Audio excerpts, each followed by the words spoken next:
Notre dernière vidéo a présenté des lignes de conduite données par le Padre Pio pour les heures d'aridité et d'épreuve. En directeur spirituel hors pair qu'il est, il continue. Je vous disais que ses conseils étaient puisés parmi les dizaines de milliers de lettres qu'il a écrites aux quatre coins du monde. Il y a donc bien d'autres recommandations que celles que je vous ai transmises. Il nous disait avant-hier, par exemple, la souffrance supportée chrétiennement est la condition que Dieu, auteur de toutes les grâces et de tous les dons qui conduisent au salut, a établi pour nous concéder la gloire. Eh bien, les recommandations qu'il va nous donner aujourd'hui sont des développements de cette idée.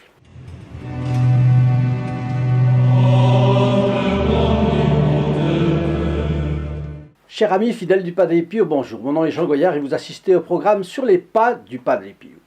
Aujourd'hui, Padre Pio, votre conseiller spirituel aujourd'hui. Le premier est le suivant. La première recommandation est la suivante. Ne craignez pas. Au contraire, considérez-vous comme privilégié par Dieu qui vous a trouvé digne de souffrir pour lui et de participer aux douleurs de l'homme-dieu. Padre Pio est bon, archi bon, mais il ne renonce pas à être audacieux. Je dis audacieux, car imaginez qu'une de vos relations souffre beaucoup et que vous lui disiez « Ne craignez pas, vous êtes un privilégié de Dieu ». Il n'est pas sûr que vous soyez aussi bien reçu que Padre Pio. D'abord parce que Padre Pio avait l'autorité que nous lui connaissons, à cause de ses dons et de sa proximité avec Dieu. Ensuite parce que l'on sentait que la souffrance, il la savait à fond, il savait ce que c'était par expérience personnelle. Concernant la souffrance, justement, certains sont plus durs au mal que d'autres. Mais en tout cas, plusieurs étapes psychologiques tendent à se succéder chez celui qui est tout à coup mis devant une perspective douloureuse. D'abord, beaucoup ont pitié d'eux-mêmes. Vous connaissez, aïe aïe aïe, aïe aïe aïe, aïe aïe aïe, pauvre de moi, qu'est-ce que j'ai mal. Je ne sais pas si vous l'avez remarqué, c'est la réaction de l'enfant. Maman, j'ai mal. Normalement, sa mère est la solution de tous ces maux. Et il cherche au moins, auprès d'elle, le réconfort moral, s'il n'a pas le réconfort physique. Il arrive qu'un adulte ait un peu cette réaction. S'il n'a personne à qui se plaindre, il se plaint à lui-même. En exagérant un peu, bien entendu, certains se comportent en petit-fils ou petite-fille de soi-même et en grand-mère de soi-même. D'autres s'angoissent vite à propos de la gravité du problème et du temps qu'il va durer. Et enfin, ils se disent qu'ils ne peuvent plus supporter, qu'il faut que ça s'arrête. Padre Pio réagit différemment. Vous souffrez? Ne craignez pas. Au contraire, remerciez Dieu de vous avoir choisi parmi des milliers pour être un de ses amis, auquel il demande une preuve d'amour. Fermez les guillemets. Avoir une souffrance à lui offrir, n'est-ce pas la meilleure des actions? Saint Paul nous dit que la foi sans les œuvres est une foi vaine. Alors, voici qu'avec le sacrifice, Dieu vous donne l'opportunité de compléter votre foi par une bonne œuvre. Et cette bonne œuvre, elle va être de supporter chrétiennement l'adversité, l'épreuve, la souffrance physique ou morale. Padre Pio vous dit que vous avez été trouvé digne de souffrir pour l'homme-dieu et de participer à ses douleurs. Allez-vous le refuser? Ne vous plaignez pas, vous dit le bon capucin, souffrez en ami du bon Dieu, avec humilité et confiance en lui. Si vous êtes tenté, c'est moi qui le rajoute, si vous êtes tenté de répondre que ce n'est pas trop réconfortant, réfléchissez mieux, c'est que vous n'avez pas encore découvert le secret qui se cache derrière les paroles de notre bon capucin. Deuxième recommandation d'aujourd'hui. Plus vous aurez de souffrance, plus vous recevrez d'amour. Donc là, il va encore plus loin. La souffrance acceptée chrétiennement va résulter en plusieurs bénéfices. Le premier sera évidemment d'obtenir des grâces pour l'Église, pour votre pays, pour votre famille, pour ceux qui vous sont chers. Le deuxième bénéfice sera de vous acquérir des mérites. Tout sacrifice fait grandir l'âme en proportion. Le troisième bénéfice est que, en souffrant chrétiennement, Dieu vous aimera plus, car il verra chez vous une preuve d'amour pour lui. Vous connaissez ce que disait un grand saint dont le nom m'échappe à l'instant. On trouve beaucoup de gens pour agir, on en trouve moins pour prier, mais pour accepter de souffrir, il n'y en a presque pas. On voudrait une vie chrétienne sans sacrifice. Quelqu'un dira, Dieu nous demande d'être catholique pratiquant, je suis catholique pratiquant, alors je fais ce que Dieu demande. N'est-ce pas assez que d'être catholique pratiquant? Eh bien non, cela ne suffit pas, et de loin. Tous les saints, tous ont souffert, et plus ils étaient de grands saints, plus leur souffrance a été grande, à l'image du Christ bien entendu. Voudrait-on que le fait d'être catholique pratiquant évite les amertumes de la vie, les persécutions, les tragédies? Alors la récompense aurait été déjà donnée dans ce bas monde, et il n'y aurait aucun mérite à être chrétien. Aujourd'hui même, par exemple, au Moyen-Orient, en Asie, en Afrique subsaharienne, des catholiques sont affreusement persécutés. Sont persécutés et exécutés parfois. On n'en parle pas beaucoup, parce que ça dérange. Non, la souffrance fera partie de notre vie, mais en contrepartie, vous serez plus aimé de Notre-Dame, la bienheureuse Vierge, notre vie, notre douceur et notre espérance, comme dit le Salve Regina. Et vous serez un privilégié de Dieu. Quelle grâce! À cause de ces conseils du bon Capucin, vous saisissez peut-être aujourd'hui avec plus de clarté, plus d'exactitude que d'habitude l'importance du sacrifice. Par définition, le sacrifice, c'est ce qui coûte. L'indifférent n'est pas capable de sacrifice. L'indifférent suit son intérêt. Et cela lui suffit. Et quand se présente une occasion de sacrifice, qu'est-ce qu'il fait? Vous l'avez vu, vous êtes témoin. Il tourne le dos. Et c'est pourquoi la cause du Padre Pio progresse. Elle progresse, grâce à Dieu, mais elle progresse si lentement par rapport à ce que vous et moi nous aimerions. Vous n'êtes pas indifférent au Padre Pio, et moi non plus. Mais il y a tant de personnes qui s'intéressent un peu. Ils voient une présentation sur Internet, ils cliquent, ils regardent, ça fait quelqu'un qui regarde. Mais il ne trouve pas nécessaire de faire lui aussi un geste militant en faveur de la propagation de la foi à travers les messages de la vie du Padre Pio. À cause de cela, je demande à celui qui n'est pas encore membre du groupe des protégés du Padre Pio de venir me rendre une brève visite sur le lien ici en bas dans la description https://st-padre-pio.fr et d'envisager lui aussi de faire un geste militant pour la chaîne sur les pas du Padre Pio, afin que le Padre Pio soit beaucoup plus connu dans les foyers, que beaucoup plus d'âmes aient la grâce de le connaître. Et vous serez un trait d'union comme ça, entre le Padre Pio et ces personnes. Et quand vous passerez devant le bon Dieu, eh bien, Dieu vous remerciera de ce que vous aurez fait pour ces âmes. S'il a dit ce que vous faites pour le plus petit d'entre les miens, c'est à moi que vous le faites. Imaginez le fait de donner la possibilité à des âmes de se raccrocher au Padre Pio et de se sauver, mais bon, vous aurez la satisfaction, vous la connaîtrez seulement à ce moment-là. Avant, non. Chacun est seul juge du sacrifice qu'il peut faire. Clic d'abonnement, qui est gratuit, je le précise quand même. Partage de vidéos. Bouche à oreille, bien sûr, parce que s'il y a des bons résultats, il y a beaucoup de bouche à oreille. Diffusion d'une photo du Padre Pio, qui est aussi gratuite sur simple demande. Aide économique, etc. Et le Padre Pio remerciera largement de tout ce qu'on pourra faire en sa faveur. Soyez-en sûrs. Dieu, c'est la troisième recommandation. Dieu vous laisse dans ces ténèbres pour sa gloire.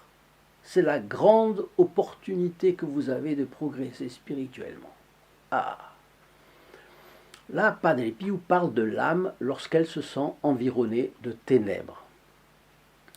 C'est-à-dire quand les choses ne marchent pas, ce qu'elle entreprend rate, ou alors il y a des tentations, ou alors, comme on disait disions l'autre jour, le coup de blues. Bon, les combats que vous serez obligé de mener à l'occasion de cette confrontation avec les ténèbres, soit souffrance, soit tentation diverses, rendront gloire à Dieu.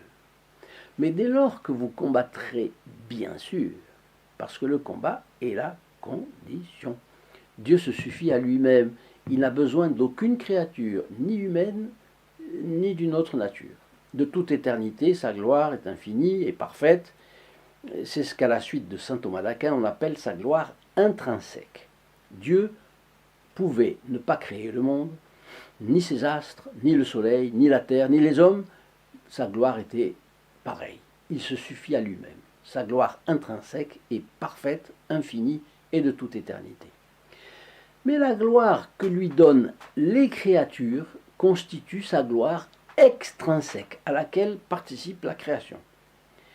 Et cette gloire extrinsèque sera d'autant plus grande que les saints seront grands et nombreux, évidemment. D'où l'intérêt pour la chrétienté que le monde rende à Dieu le maximum de gloire, d'où aussi la tristesse et, je dirais, l'indignation des vrais catholiques quand ils voient adopter par les pouvoirs publics d'un pays des lois iniques qui offensent Dieu et ses 10 commandements. La première partie du conseil du Padre Pio est donc celle-ci. Dieu vous laisse dans les ténèbres pour que vous lui rendiez gloire malgré les ténèbres. C'est facile de chanter les louanges de Dieu quand tout va bien. Mais si tout était facile pour le catholique, celui-ci n'aurait aucun mérite à se dire ami de Dieu. C'est dans les difficultés qu'on voit ses amis. C'est même un dicton de la vie courante. Le Padre Pio précise ensuite, c'est la grande opportunité que vous avez de progresser spirituellement. Ah, là, le combat qui vous fera progresser spirituellement, c'est ça. C'est pourquoi une certaine spiritualité mièvre et sentimentale rêve d'une vie sans tragédie, sans combat, sans difficulté. L'âme voudrait systématiquement pratiquer la politique de l'évitement, éviter toute souffrance, toute épreuve. Et c'est pourtant le contraire de ce que Dieu nous demande, dit le Padre Pio. Alors, autre recommandation aujourd'hui. Dieu veut que votre incapacité soit le siège de sa toute-puissance. Ah, dans l'adversité, dont au moins certains aspects dépassent largement les capacités de l'homme, il faut faire face. Comment faire face quand on s'en sent incapable? La pensée du Padre Pio est proche de sainte Thérèse de Lisieux, qui a été, elle, une combattante et qui admirait tant sainte Jeanne d'Arc, comme vous savez. Je vais donner le sens, non pas le mot à mot, mais le sens, grosso modo, de ce qu'on trouve dans la pensée de sainte Thérèse de Lisieux. Elle indiquait que seule, elle n'était pas capable, elle était capable de rien, disons. Et que si elle alignait des zéros, la somme ferait toujours zéro. Zéro, plus zéro, plus zéro, plus zéro. Elle accumulait les sacrifices, les petits riens, disait-elle, des zéros, mais mettez le chiffre 1 devant la grande quantité de zéros accumulés, et cela donne un nombre colossal, considérable. Alors, elle disait, Jésus c'est le 1. Sans Jésus, elle n'était rien. Avec Jésus devant, le 1 devant, il n'y avait rien de grand qu'elle ne pût espérer. Et de là, je ferai tomber une pluie de roses, etc., etc. Il suffit d'avoir une humble confiance, voilà, à la Padre Pio ou à la Sainte Thérèse, bien que leur voix soit bien différente.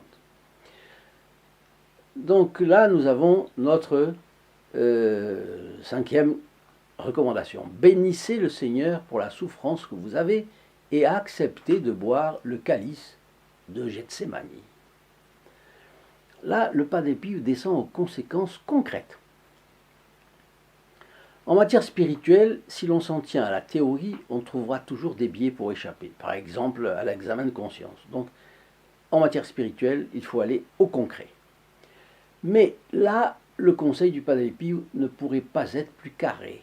Il vous dit, acceptez donc la souffrance que vous avez, remerciez-en le Seigneur et buvez le calice de Gethsémani. Ah, c'est très radical. Et à cause de cela, je suis sûr que ça ne plaît pas à tout le monde. Qu'est-ce que Gethsémani dans la vie du Christ? C'est le jardin des Oliviers. Celui où il est allé prier juste avant son arrestation pour avoir la force de continuer. C'est là où il dit « Mon âme est triste à en mourir ». Et c'est là où il a emmené ses 3 apôtres préférés, Saint Pierre, Saint Jean et Saint Jacques, pour qu'ils prient avec lui et le réconfortent par leur prière, par leur présence. Eh bien, qu'est-ce qui se passe? Il s'endorme. Et il le laisse seul aux prises avec son angoisse. Parce que ça, c'est mystérieux. Sa nature divine, dès que s'est présentée la passion, donc là, au Jardin des Oliviers, déjà, sa nature divine s'est éclipsée.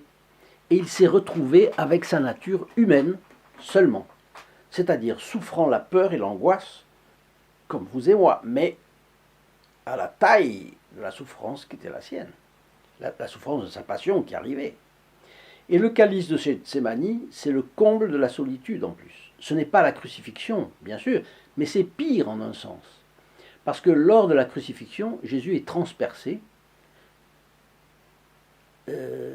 son dernier sang se répand et il rend l'esprit. Mais au jardin de Gethsémani, il voit tout ce qui va se passer dans l'histoire concernant son sacrifice. D'un côté, le gaspillage des grâces qu'il a méritées à tous les hommes, depuis le premier, Adam et Ève, jusqu'au dernier qu'il y aura dans l'histoire. C'est toutes ces angoisses, toutes ces souffrances et toutes ces douleurs, au fond, qui sont ramassées. C'est ce qu'on appelle le calice de Gethsémani. Les souffrances physiques, mais surtout les douleurs morales. La trahison ignominieuse de Judas, la fuite des 11 autres apôtres, dont le disciple que Jésus aimait, nous dit l'Évangile, c'est-à-dire Saint Jean. Dans ce calice, Jésus a vu tous les péchés et tous les vices de l'histoire, pas seulement des individus, mais les péchés des peuples et des nations, du passé, du présent, du futur, des élites qu'il a destinées au pouvoir politique, par exemple. Et puis, de ses amis de prédilection, de ses fils de prédilection, les ecclésiastiques, de tous les rangs. Bon. C'est pourquoi la tradition retient que pour supporter tout cela, Dieu lui a envoyé un ange pour le consoler, un ange qui lui a montré à quoi servirait son sang versé. Donc, le contraire du gaspillage.